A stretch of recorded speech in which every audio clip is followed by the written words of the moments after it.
ಅಧಿಕಾರಿಗಳು ದಿಢೀರ್ ಭೇಟಿ. ಬಾಗಲಕೋಟೆ ಜಿಲ್ಲೆಯ ಬಾದಾಮಿ ತಾಲೂಕು ಪಟ್ಟಣದಲ್ಲಿ ಇರುವ ಬೇಕರಿಗಳು, ಹೋಟೆಲ್ಗಳಿಗೆ ದಿಢೀರ್ ಭೇಟಿ ನೀಡಿದರು. ಮಾನ್ಯ ತಹಶೀಲ್ದಾರ್ ಸಾಹೇಬ್ರ ನೇತೃತ್ವದಲ್ಲಿ ಬಾದಾಮಿ ನಗರದ ಹೋಟೆಲ್, ಬೇಕರಿ ಇವುಗಳನ್ನು ಆಹಾರ ಇಲಾಖೆಯ ಅಧಿಕಾರಿಗಳು, ಆಹಾರ ಮತ್ತು ಸುರಕ್ಷತಾ ಅಧಿಕಾರಿಗಳು ಸೇರಿಕೊಂಡು ದಾಳಿ ಮಾಡಲಾಗಿದೆ. ಹಾಗೂ ಹಲವಾರು ರಾಸಾಯನಿಕ ವಸ್ತುಗಳನ್ನು, 4 ಸಿಲಿಂಡರ್, ಒಂದು ಹೋಟೆಲ್ನಲ್ಲಿ ಅಕ್ರಮವಾಗಿ ಸಂಗ್ರಹಣೆ ಮಾಡಿಟ್ಟಂತಹ ಅಕ್ಕಿಯನ್ನು ವಶಪಡಿಸಿಕೊಂಡಿದ್ದಾರೆ.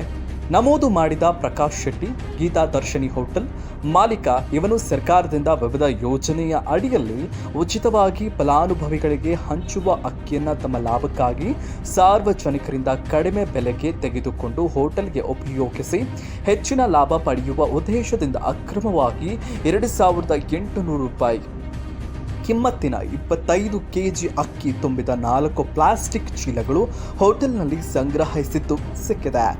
ಸದರಿಯ ಮೇಲೆ ಕಾಲಂ 3 ಮತ್ತು 7 ಅಗತ್ಯ ವಸ್ತುಗಳ ಕಾಯ್ದೆ 1955ರ ಅಡಿಯಲ್ಲಿ ಕ್ರಮ ಕೈಗೊಳ್ಳಲು ಸರ್ಕಾರಿ ತರಪೆ ಫಿರ್ಯಾದಿ ಇರುತ್ತದೆ.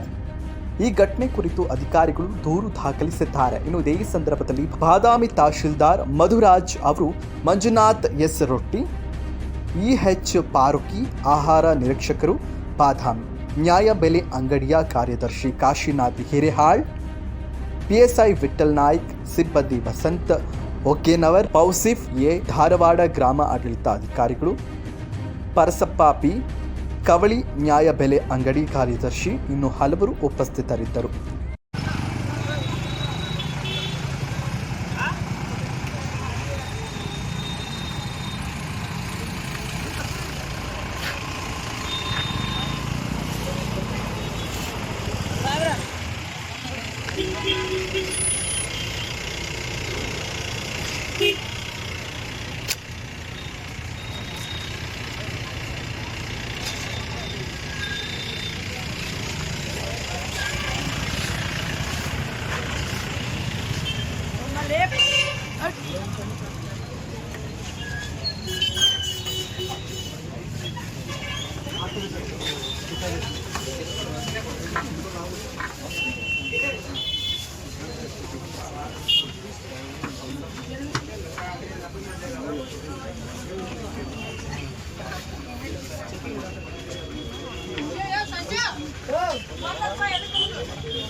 ಸ್ವಚ್ಛನೇ ಇದ್ರೆ ಈ ಬಾಲ ಇಲ್ಲ ಸರ್, ಸ್ವಚ್ಛ ಇದ್ರೆ ಸ್ವಲ್ಪ ಇದು ಕೇಕಿನ ಜೆಲ್ ಇರುತ್ತೆ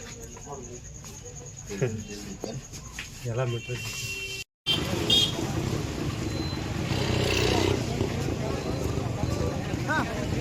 ನಾವು ಸಾಹೇಬ್ರಿದ್ದ ಮಾಡ್ಬೇಕು. ಇಲ್ಲಿ ಫೋಟೋ ಹಾಕ್ತೀನಿ, ಹಾಕ್ರಿ ಸರ್, ಫೋಟೋ ಹಾಕ್ರಿ, ಗ್ರೂಪ್ ಫೋಟೋ ಹಾಕ್ರಿ.